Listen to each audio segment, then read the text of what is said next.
I've started to become super cognizant recently about how all of the advice that we hear is from someone who already made it.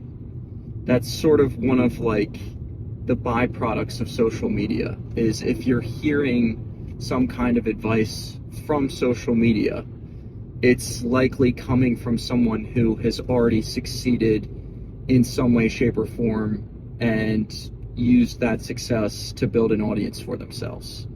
Or they have built an audience for themselves and they have rolled that over into success in other areas. So we're kind of only ever hearing from successful people. I have many times throughout my life heard this piece of advice.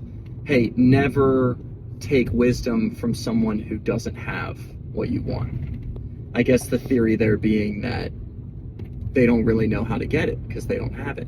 And I believed in that philosophy for a long time. But now that I'm actually walking a path where I am pursuing what I want to do as opposed to what I think I should do or what someone else wants me to do, I'm starting to realize that that might not be so true.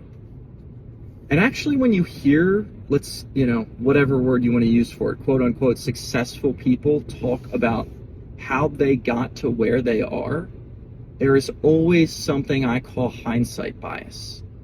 It's like they look at their past through rose-colored glasses.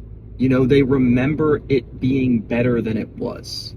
They'll say something like, if it weren't for these obstacles, I never would have been here.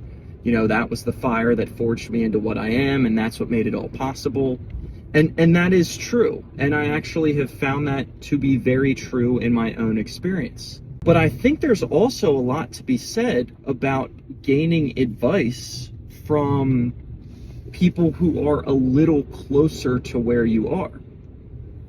Because, let's say you're climbing up a mountain. Do you want advice from someone who's yelling it down at you from the peak?